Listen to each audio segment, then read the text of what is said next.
Matter is everything around us. It makes up all the things we can see and touch, like water, trees, and even our own bodies. Matter also includes things we can't see, like the air we breathe.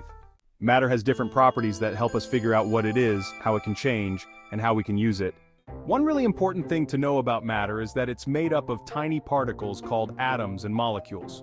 These particles are so small that we can't see them with just our eyes, but they are there, making up everything around us.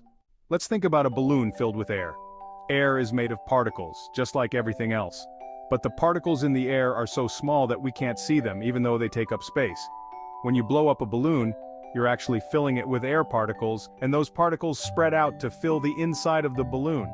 Even though the air is invisible, we can tell that it's inside the balloon because the balloon expands and gets bigger. This is a good example of how matter can take up space even when we can't see it.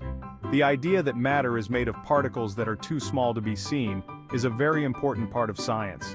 These particles are constantly moving, even in something as simple as air. In a balloon, the air particles are bouncing around, pushing against the sides of the balloon and making it stretch. If you let go of the balloon, the air rushes out because the particles inside are moving fast and they escape quickly, causing the balloon to deflate. This is an example of cause and effect. When you let go of the balloon, the particles of air rush out and the balloon shrinks. Now let's think about another kind of matter, like water. Water is also made of particles, but they are packed together more tightly than the particles in air. When you pour water into a cup, it takes the shape of the cup because the water particles can move around, but they stay close together. If you freeze the water, the particles slow down and lock into place, turning the water into a solid like ice. This shows us that the particles in matter behave differently depending on the state of the matter, whether it's a gas like air, a liquid like water, or a solid like ice. This is an example of stability and change. The water stays the same, but its form changes depending on the temperature. Even though we can't see the particles that make up matter, scientists have figured out how they behave. They've learned that particles are always moving, and the way they move depends on the type of matter and its temperature. In solids like ice, the particles are tightly packed and barely move. In liquids like water, the particles can move around but are still close together. In gases like the air inside a balloon, the particles are spread out and move very fast. Understanding how particles move helps us understand patterns in how different types of matter behave. For example, we know that gases spread out to fill any space they are in, while solids hold their shape. Let's go back to the balloon. When you blow it up, the air inside the balloon takes up space because of the particles of air. The more air you blow into the balloon, the more space the particles take up, and the bigger the balloon gets. If you blow too much air into the balloon, it can even pop because the particles are pushing too hard against the sides.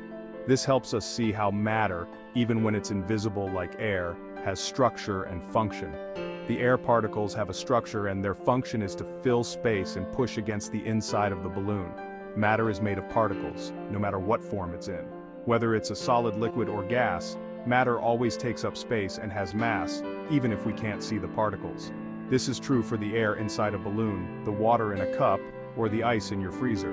Learning about how matter is made up of particles that are too small to see helps us understand the world around us. It shows us that everything, even things that seem empty like air, is full of matter.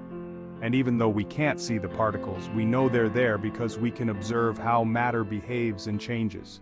In conclusion, matter is all around us and is made up of tiny particles that are constantly moving even though we can't see them. These particles make up the air we breathe, the water we drink, and the objects we use every day. By understanding that matter is made of particles, we can better understand how it behaves and why it changes. Whether we're looking at a balloon filled with air or a piece of ice, we're learning about the particles that make up everything in our world.